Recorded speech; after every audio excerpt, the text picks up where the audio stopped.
इस पावन धरा पर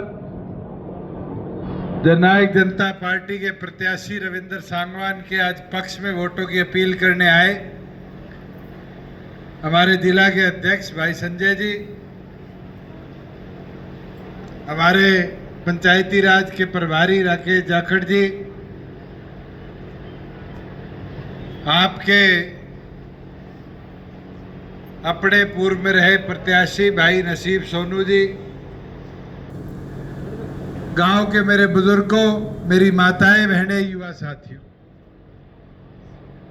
मैं पहले तो आपका आभार प्रकट करता हूं। अभी हम गाड़ी में आ रहे थे तो गाड़ी में मीटर तापमान बता देता है 48 आया लिखा। इस 48 डिग्री में भी अपना आशीर्वाद देने आप लोग इस तादाद में आओ, मैं तहे दिल से आपका आभारी हूं। धन्यवाद। और एक चीज आज आपने साबित कर दी कि रोहतक के इस रण को और मजबूती के साथ आप सब लड़ोगे। अगले 6 दिन मेरा निवेदन है, गांव मतनेल के घर घर जाकर पार्टी का चुनाव चिन्ह चाबी और रविंद्र का पर्चा पहुंचा दो। जैसे नसीब को गांव में से जिताया था पिछली विधानसभा में, उस तरीके से जिता दो। बुजुर्ग युवा साथियों, डॉक्टर अजय सिंह चौटाला जी ने आपके प्यार मान सम्मान को पिछले विधानसभा में जिम्मेवारी दी नहीं दी? आज मतनेल की जिम्मेवारी बनती नहीं, उसको सवाया कर लौटाए।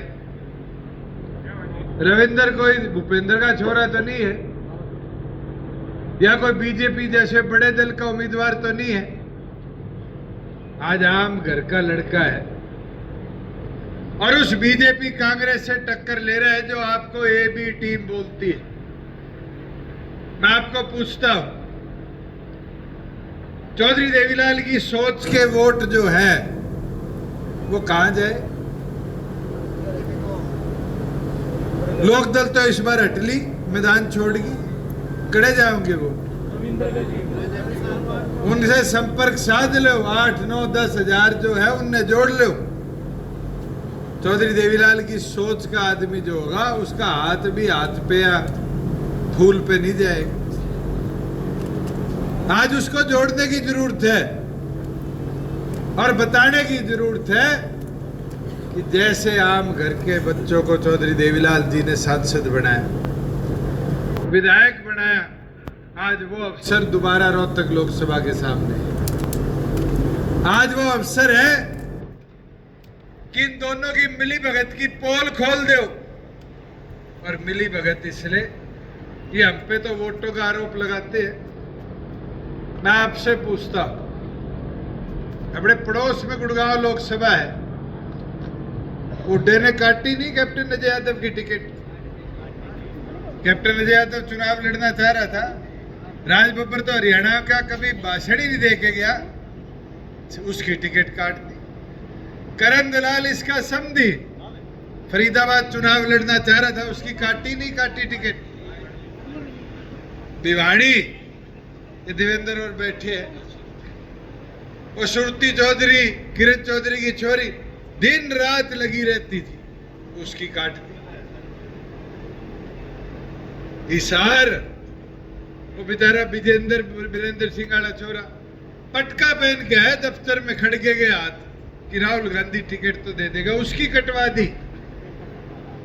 और तो छोड़ो, कुलदीप शर्मा तो इसका दोस्त है, पूरे दिन काले चश्मे लगा के इसकी गाड़ी में रहता है, करनाल से उसका छोरा टिकट मांग रहा था, उसकी काट। आज हमें काटने की बात करता है, कांग्रेस की रांद काटनी है और कांग्रेस ने खत्म करनी है अगर कोई है तो भूपेंद्र हुड्डा है। आज लोगों में जाकर बताने की बात है। आज ये सेटिंग है कि मोदी रोहतक में रैली नहीं करेगा। ये पुत्र मोह में ऐसी सेटिंग है कि भाई वहां बुद्धि राजा लड़ा देंगे, बोधा से उम्मीदवार है, खट्टर जीत जाएगा। पर जनता ये देखती है, समझती है। आज मेरे को बताओ, अगर लोकसभा में दीपेंद्र जीत गया तो राज्यसभा की सीट छोड़ेगा नहीं छोड़ेगा? तो कौन जीतेगा उस पे? 40 विधायक है बीजेपी के, उनका नहीं बन जाएगा। ये तो वो है, छोटे बच्चे ने खिलाने खातर टॉफी देके उसके हाथ से मोबाइल छीन लो। सच्चाई है, आईना देखो, इनकी सेटिंग समझो। इस प्रदेश को ईडी सीबीआई के डर में बर्बाद कर गया। चौटाला साहब और अजय सिंह को तो सीबीआई ने जेल में डाल दिया था, बिना पीछे ले दे के मुकदमा बना के। और हुड्डा ने 9.5 साल हो गए, कोई सुई तक चुबाई हो? बताओ। सारी सेटिंग है, मेरी सेटिंग की पोल इस लोकसभा में खुले,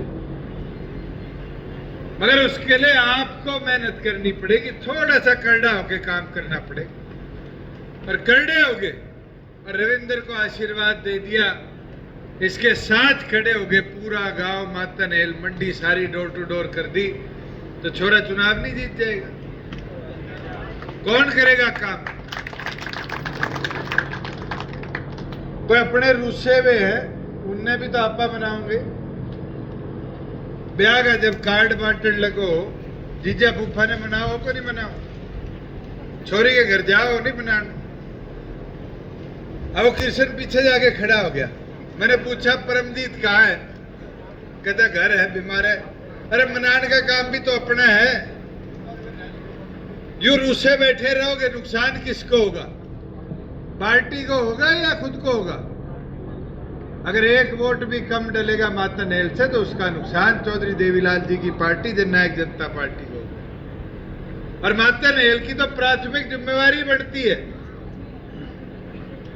कि गांव से अपनी ताकत दिखाए। लोग दुष्प्रचार तो मेरे लिए भी करते हैं कि 4.5 साल राज में रह गया। अरे 4.5 साल रह के काम भी तो कराए।